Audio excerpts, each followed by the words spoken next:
the first time that one of the movies in the franchise has traveled the entire schedule. You know, we needed to inject some fresh locations, which Mike is very passionate about. We have started this movie in the most incredible place, Monument Valley. From there, we went to Austin, Texas, Hong Kong, state of Washington, Beijing, Chicago. Now we're in Detroit.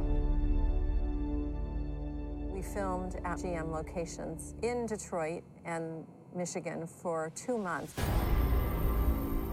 General Motors bought into the Transformers franchise with the rest of us from the start when nobody knew if this was a good idea for a movie. They've given us access to things that you wouldn't expect they would normally be willing or able to do. We were at their proving grounds, which is where they test all their vehicles. It's an amazing freeway and road system. It was great because we had these freeway-type situations without any other traffic on there. It was great. This is where the robots are running down, chasing the group. Winnebago is parked, and the big trailer is jackknifing and slamming into here. It jumps over the jackknife truck, jumps on this wall, and crashes through the big semi, 48-foot semi-trailer. We're rolling camera, crane moving. Then we were at their Lansing plant, where we were on the factory line. The higher-end production line in Lansing, we turned into KSI China. And it was hugely beneficial to us because the background that we got with just being there was, we couldn't create that. It was such a gift. And then we were at the Tech Center. Okay, we're at Warren, Michigan at the General Motors Tech Center campus, and we're at the Aerodynamics Wind Tunnel. It's got a great sound. We have a 4,500 horsepower motor that turns a 43-foot diameter fan. Sound, you also need to get a separate sound to this thing, okay? It's been wonderful having Transformers here. Our day-to-day testing is a lot of fun. We do a lot of interesting things here. All right, stay there. Right, we all got soaked in there. But this is a nice change from our day-to-day activity. Go! I'm under no illusions that we got to do some very special things. Are you going to invent us way out of this one? Filming in their giant wind tunnel, nobody's ever done that before, and I doubt anybody ever will again. All right, hey, like this way, come on. We were able to find a wonderful location for the CIA in Detroit, which is the design building of GM, which is a marvelous office that was designed by Eero Saarinen. This fabulous mid-century modern feel. Well, I was fascinated by that place. Beautiful reflecting pools, the dome, and that staircase with the water underneath the staircase, and the way the landscaping was. It was so quintessentially post-war modern architecture, all Eero Saarinen. I mean, it was beautiful. It was a fantastic experience, amazing architecture, amazing facilities, and that was a really great partnership and a really great synergy between GM and Transformers. They're really a part of the fabric. They're part of the look, they're part of the support. They're really part of the Transformers family. And then we shot the spaceship in around the Detroit area in Michigan. The lockdown craft, let's call it, was a big deal, design-wise. The prison ship is really a departure from what has been done before for Transformers, because this ship came from another planet, another world. It had nothing to do with Cybertron. I wanted to create something that we hadn't seen before. The idea of the ship is it's almost built like a cathedral. Different illustrators, different gamers worked with me extensively on the ship, and with Michael, who really got involved in the ship as well. Okay, that's what you got. Good. Transformers, for the most part, have always gone into real locations and not built as much as this, where you're building a whole ship that it was all built at 23 feet. It's completely different than anything you'll see because, of course, it's made for the proportion of Transformers, and the robots are often 30 feet tall.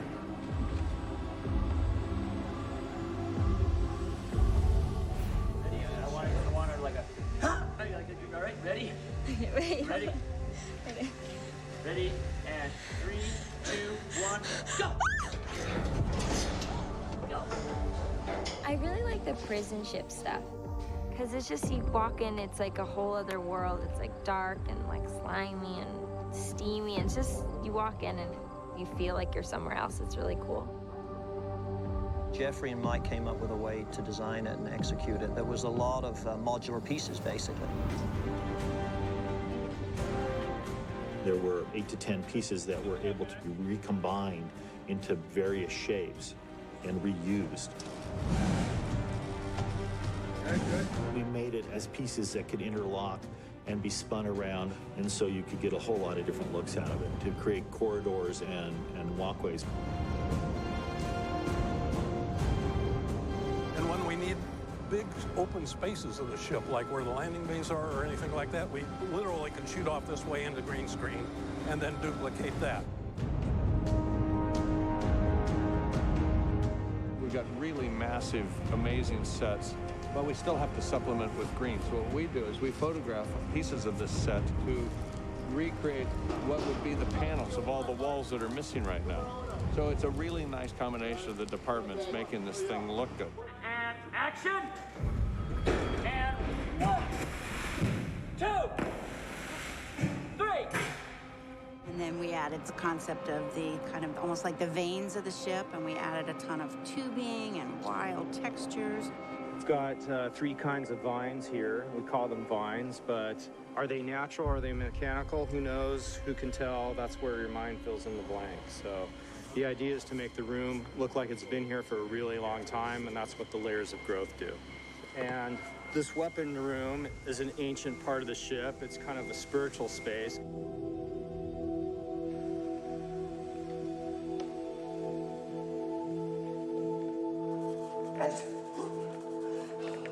The swords themselves were based on museum research made by hand by my crew. Some of the swords were 30 feet long. They're enormous, and they were hung up on these giant hooks. And of course, it becomes a ladder for our characters to climb up and grab their weapons. Gotcha. Go on, and then Mark, come here, go like that. So you go, right, like that. And then just give me some more, you know? A couple of dagger guns with 50 cal Smith & Wesson's internal. Alien weapon with real American technology inside to make it fire. Action!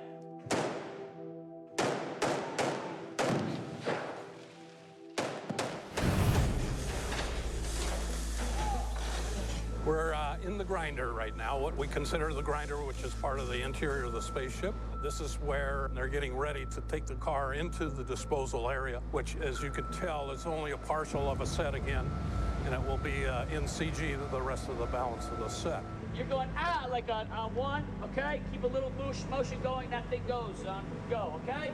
Here we go. Ready, guys? Let's 1, action! And side, bam, okay? Yeah, screaming, And then action!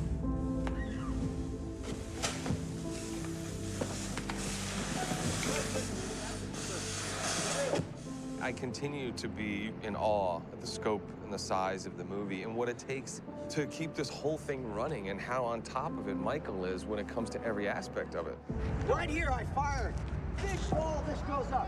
They either turn around and look at it for a fraction of a second, and then they take off running, and they've made it in 4.6 seconds all the way out. Michael actually had a technician come out of retirement for this one explosion because it was so huge. All these troughs are going to fire. All the flash tubes and all the salutes are going to go off. Boom, boom, boom, boom, boom, boom, boom, boom, boom, boom. Well, they'll run through it, and I'll run about halfway, and then it's curtains for me. Yeah, this is the end of it. I mean, not the end of filming yet, but this is the end of Lucas. Roll it! Bang! Bang! Action! Okay, they were right here. Got 4.6, baby. Right on the money. All Michael said was run as fast as you can and make sure your head's up. Don't give me this, because that's what we'll give. Because it's so slow motion, you'll be like that. You understand? So it's got to be like you got to be looking to that water tower and just run it. You know what I'm saying?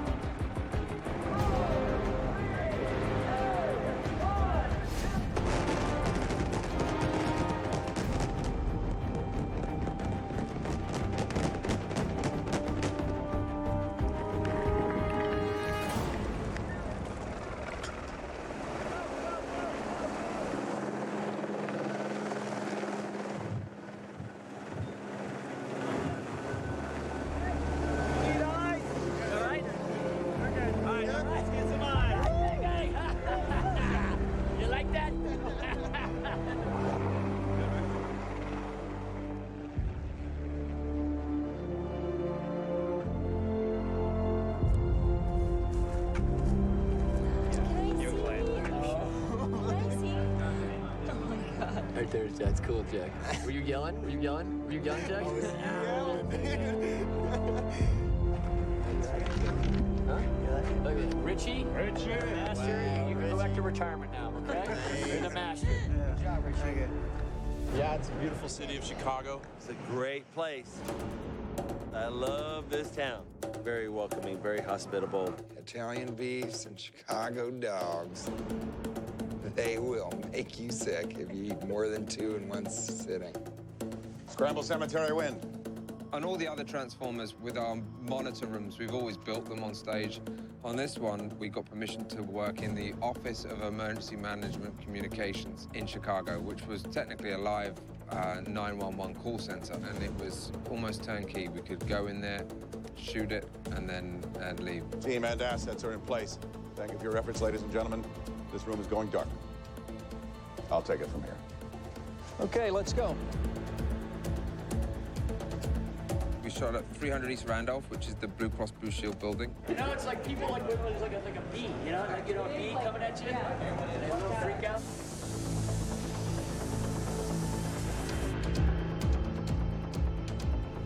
We are Mr. Joyce's assistants, Joshua's. He expects us to do everything without even having to be told or asked. To read his mind, basically. Not ask stupid questions. Don't waste his time. Don't get fired. Right. Make sure the doors sound the way he wants them to. I asked for boundless, transcendent. You walk through a door in this building, it should sound like you've just stepped into the future. Okay, good. We shot down Roosevelt Bridge. Again, that was shoehorned between Bears games, Sox games, and college football games. That road's really difficult to close because that's a main artery into Chicago. My marching orders are to sit here in the middle of this console beside Mark and Corey so that I don't have to jump out of the back of the car, because when I jump out of the back of the car, I'll show you how it looks. Now, this is Transformers, so everything has to be really smooth and fast, obviously, and graceful looking. For me to get out of the back of this car with any speed kind of looks a bit like this. Like that. So I can't do that on the day. So instead I'm gonna sit on the middle bit and I'm gonna jump out like I was right there the whole time. So we filmed at McCormick Place, which is a huge conference center, very, very busy, and we managed to shoehorn ourselves into a really small, tight window of opportunity to film in one of their main exhibition halls, where we recreated kind of a robot morgue forensic lab, where Joshua is dissecting Transformers and seeing how they're built and made, so he can create his own. The way this set came about is that as a child, I had gone to a plane reconstruction with my father that had been in a big accident. So as they were putting it back together and had all those pieces like a giant puzzle, I thought of this set as that. What we've done is tried to create it to give enough depth that you didn't have to CGI the whole thing. We used everything from every lab we've done, every automotive part we could find, and truck and airplane part, and put it together and make it look clinical.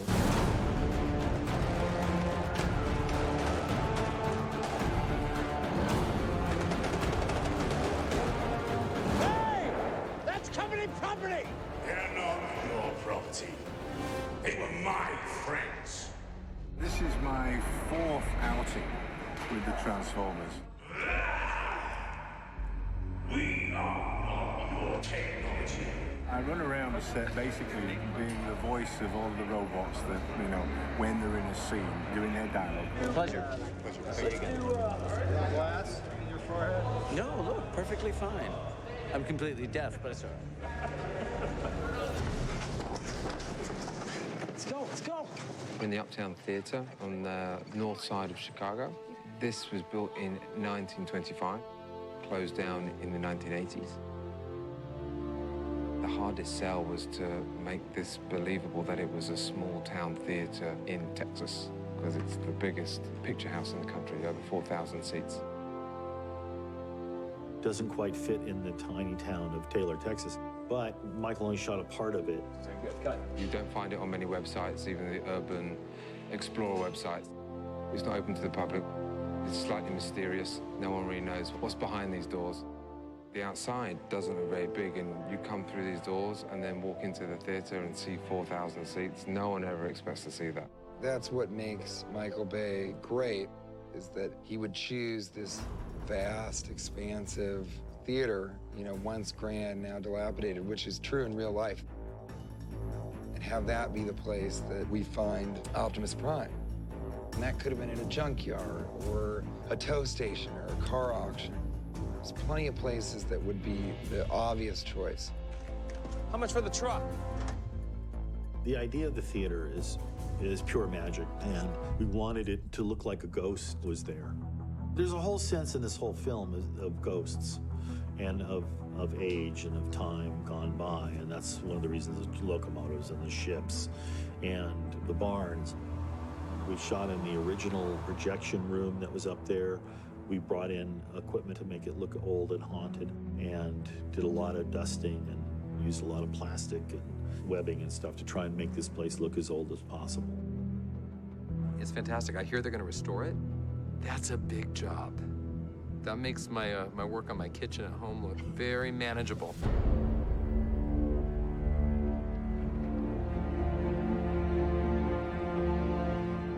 We were in the real heart of Chicago. We chose LaSalle. It's in the financial district, so the weekends it's relatively quiet, and it's a real classic Chicago canyon. We chose it because it was a really long stretch where we could shoot the Decepticon fighter tail gunner ball bouncing down the street.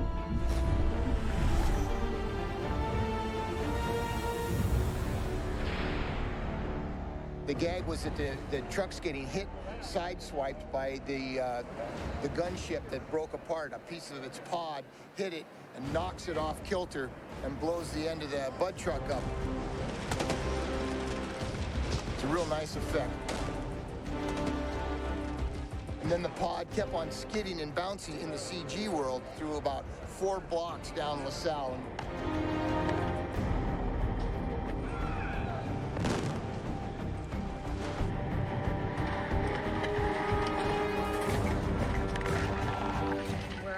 Main Chicago street, and there's supposed to be all these extras like screaming because there's this other spaceship going above us, and I love days like that because there's so much going on. It's high energy and it's so fun. Yeah, baby. You know, we're gonna have a really amazing sequence here. The light is now getting good. Big explosion, a lot of craziness. All right, no fun and games here. Storky driver here. You better have insurance. I got these scratches on my face today. I was driving my car, minding my own business, and an alien spaceship crashes into it. You know, the usual. Pretty crazy stuff. It's a freaking spaceship. You go get insurance on a freaking spaceship. Good luck with that, buddy. And then the other big closure we're doing is on Wacker. We have a 3-block street closure on Wacker Drive, which is one of the major streets in Chicago. This set is supposed to be Hong Kong. We were looking for a lot of glass and steel, a lot of modern architecture like they have in Hong Kong. So we've covered every sign, every street sign. There's 168 street signs. We're reversing the traffic, painting out the street markings. Here we go, ready, everybody. We try to be prepared for lots of curveballs because he's a very spontaneous and creative guy. So, you know, when he gets here, he's thinking up shots as we go. I have everybody's phone number in my cell phone. Any question, like they just decided they wanted to have a camera inside that lobby, so I call up the general manager, can we put a camera inside the lobby? Have people stationed at every single building to kind of create a playground for him. Guys, we're rolling, guys.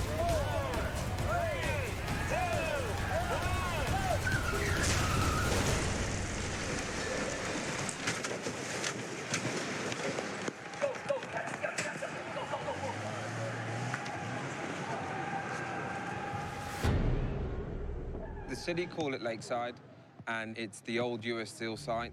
Nothing there anymore. It's a 600-acre leveled site really close to Chicago. The only thing that remains are the iron ore walls, which were so hard and so substantial that it broke the machine that tried to take it down. That's why they're still standing. We're looking at that blue band right there. Blue band. Okay, here we go. Hey, Mark. Ready. And 3-1 down.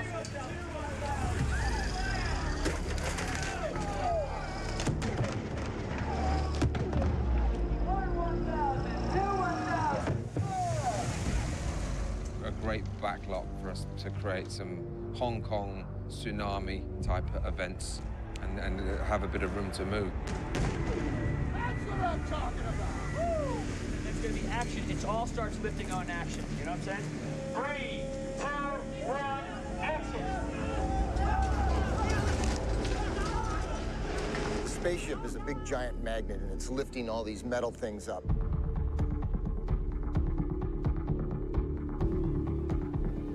So it lifted the bus up, we had rigged on its side, lifted up, rolled it over, and the stunt people fell out through breakaway glass windows onto the ground.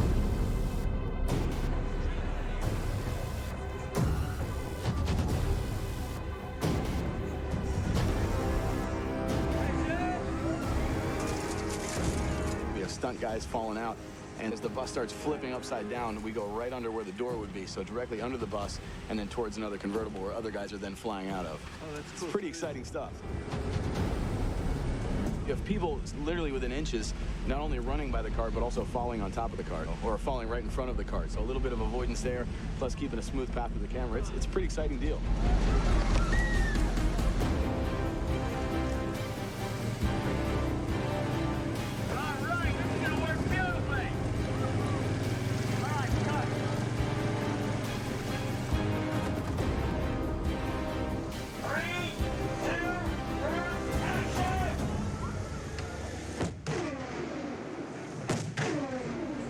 What we were trying to simulate here is that a boat was being lifted up and it was dropped into the water. Everything we did was the splash. And we had come up with this concept of using those tanks because you need to get a lot of water a lot of times. So dump tanks have been around since the beginning of movies. It's a device, holds a lot of water, lets a lot of water go at one time. John Fraser built 6 of these dump tanks, 11,000 gallons each, and there's 6 of them up there with big trap doors that are fired by cutting a cable and dumping all the contents at once. You need a lot of head pressure. Those tanks are 40 feet in the air. So when you let that water go, it moves things. Are you pulling all of them? You're looking out that way, and then you say back up, right away, okay? You going. 3, 2, 1, and action.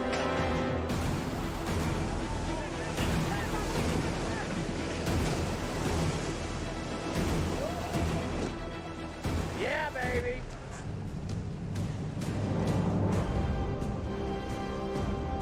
The bus, we had put a bunch of weights on the back top of it, and then we weakened the frame real good so that when it crushes, it accordion real flat on the ground and blew up simultaneously.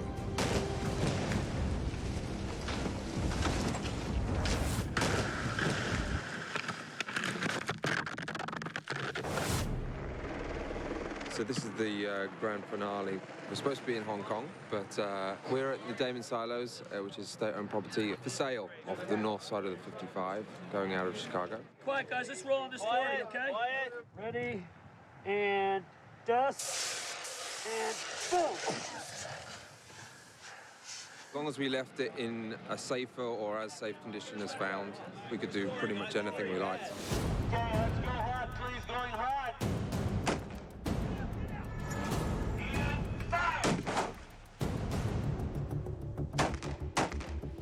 The These were silos built in, I think, 1930s.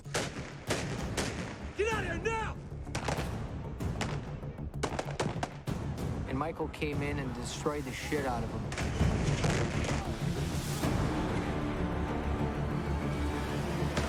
Basically brought his chaos to Chicago.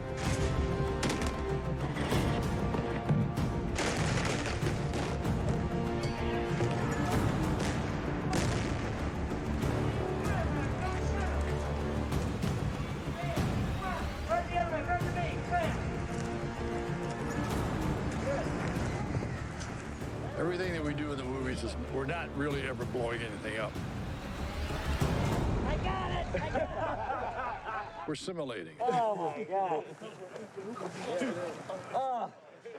Oh my God, the helmet's filled. When we blew up the 2 walkways that connect the silos, that was the real deal. They did ask us if we could drop the walkways when they knew that we were interested in shooting there.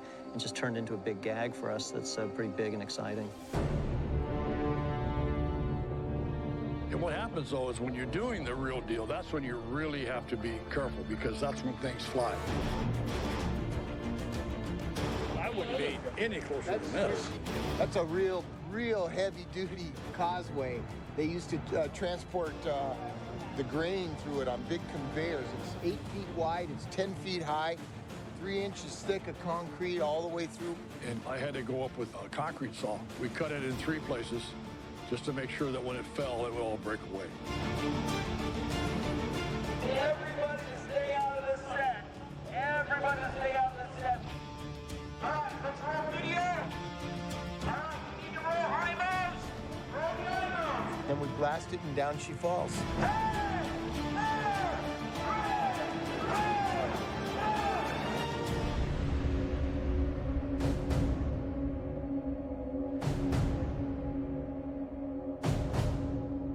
You know, you're 125 feet in the air.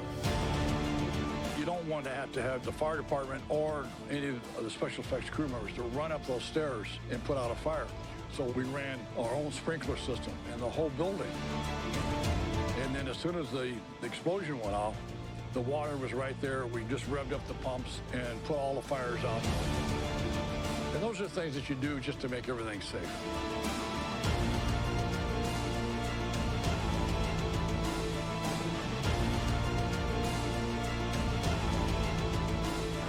That's great. Hey, looks good. Also goes in. Let's see it again. I didn't think it was going to be that big. It's 8 a.m. and we're thinking about maybe dropping those 2 bridges. Well, where did they go? Where did they go? Somebody beat us to it.